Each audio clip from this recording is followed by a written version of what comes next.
pass on to their followers week after week after week is their own self-wisdom and head wisdom.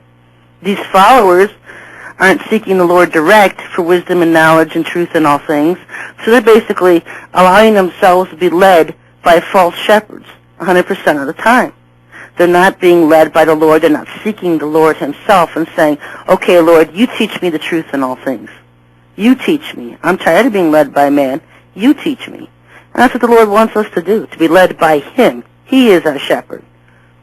And so many people put their whole Christian walks and their whole faith in the pastors of their churches. And, that's why you're going to see so many people being deceived in the last days, millions of people falling for these New Age theologies that are coming.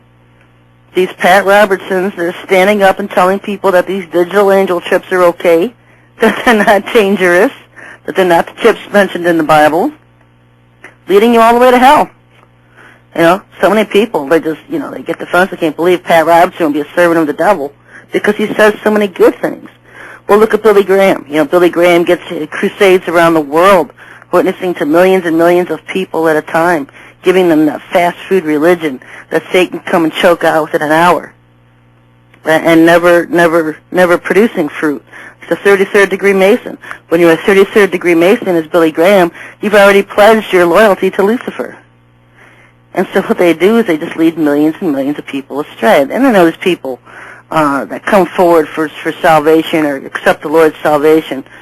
They're gonna go home and let Satan choke it right out of them. I've gone over the 4 different types of believers before, and you can read the parable in Matthew in regards to the parable of the mustard seed, or the parable of the believers, about how there's 4 different types of believers sown. And so that's what happens. Fast food religion is enough to discourage anybody. They become saved and their lives become a total mess, and then they blame God for every bad thing that happens to them, and they give up on God. They come into it thinking, I'll try God, and when things get too bad, they decide to give up God. You don't try God. You build a relationship with him. That's the whole thing about being part of his sheep, being part of his fold, is building a one-on-one relationship with him, having him lead and guide you in the truths of all things, and not becoming a part of the stereotypical Christianity where everything is just routine. It's a robotoid routine mold where you just become part of the church system. You let yourself become part of the box that they put up, and you never search for any deeper truths that he can lead you into. And so if you want to go to heaven, folks, it's accepting the Lord's salvation, and then it's seeking him and being led by him in all things.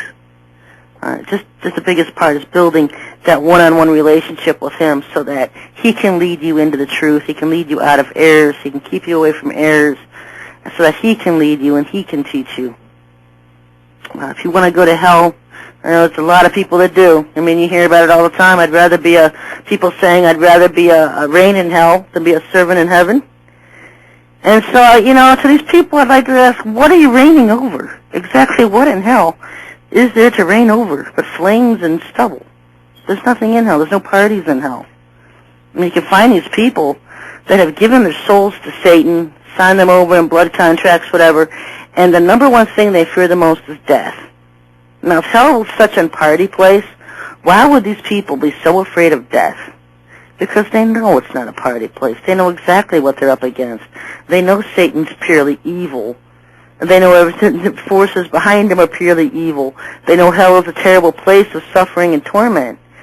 But they push on the facade for everybody else to want what they have, because they have all this money, they have all this power and all this fame and fortune and wealth. But they know that when they die, they're going to hell. And so they pass on the facade that, oh yes, everybody else wants this too. They take as many people with them to hell as possible, just like Satan does, because Satan knows he's doomed for hell. There is no forgiveness for him. His judgment has been set.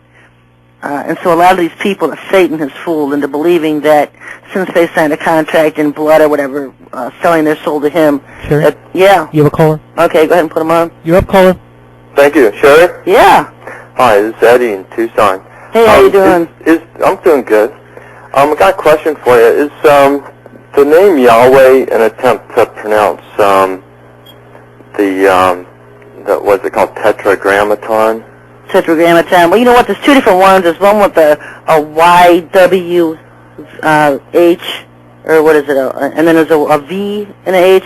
So you got Jehovah, and you got Yahweh. H, yeah. What? Yahweh is Yah is Hebrew for God, and way is way. So the early believers were spoken of as the Lord's way, God's way.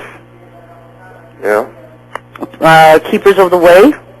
The early disciples were known as keepers of the way, and so they adopted the name as Yahweh. You also have Jehovah. There's no J in the Hebrew language, so it would be Jehovah with a Y, be Jehovah. There's various names. So that's the Semitic name for God? Yeah, Jehovah. Like Adonai or something? Oh, there's Adonai. Uh-huh. Which I believe is like whenever they see it in Hebrew, they substitute the word Adonai, I think. Yeah, they use Adonai. They don't use Yahweh. Right. Because they were trying to hide his real name. And yeah, I was told recently that it's a symbol for 72 letters. Well, you know what? There's no W in the Hebrew language, yeah. And so technically his name can't be pronounced Yahweh because there's no W in their language. So, yeah, is it correct that they stopped pronouncing it after their temple was destroyed? Well, they were doing it earlier than that when they hid it in their own. I don't believe that even in their own Talmud they were referring to him as the right name. Right. The Talmud, they have various names for him, Yeshua being one of them. So is it their God out of a pool of gods that they're referring to? Well, when we speak of our Lord God, we call him God. We call him Jehovah, Yahushua. Well, Yahushua is another name for Jesus, which is the real name, because Jesus isn't even a Hebrew word either. Hebrew, it's a Greek word. There's no J in Hebrew. Okay. That whole thing comes from the Greek translation of if you look in Hebrew, it looks like Joshua, but it's pronounced Yahshua. And so that's where they took Joshua and came up with this Jesus out of the Greek. There's a lot of other websites that tell you it came from Zeus, the Greek god Zeus, where they got Jesus, Jesus. A little far-fetched. And there's all these different things over his name. He knows when you call him who you're referring to. Right. He knows. I pretty much stick to calling him Yehovah or Yahweh, because God, keepers of the way, since the disciples went by keepers of the way. It was the Pauline followers that adopted the name Christians. It wasn't the disciples. It was the Pauline followers. Because Paul wasn't an apostle. There was 12 apostles. Paul had his own followers, his own thing going off to the side, and those people became known as Christians. Mm. The disciples, the apostles of the time, never adopted the name Christians. They could refer to themselves as Jews or keepers of the way. So there's a big divide even back then. That's interesting. Okay, thanks. Yeah. All right, well, thanks for calling in. Yeah, that's the whole thing, folks. Everyone, you'll get these people where if you don't call him by his correct name, that you're going to be cast into hell and all this stuff. As much as I don't even like the name Jesus Christ, he knows those who are calling him, that call him Jesus. He knows who they're calling. He knows your heart. Once you do learn his proper name, you call him by his correct name. But he's not going to condemn those who don't. I mean, there's people in countries all over the world that refer to him as a name in their own language, just as the Greeks called him Jesus in their Greek language. You'll have the Spanish and people all over the world that will refer to him in their own language, in their own name for him. And he knows who they're referring to, folks. And the only reason that I was getting away from the whole thing, the whole part of even calling him Jesus Christ, is because Sananda called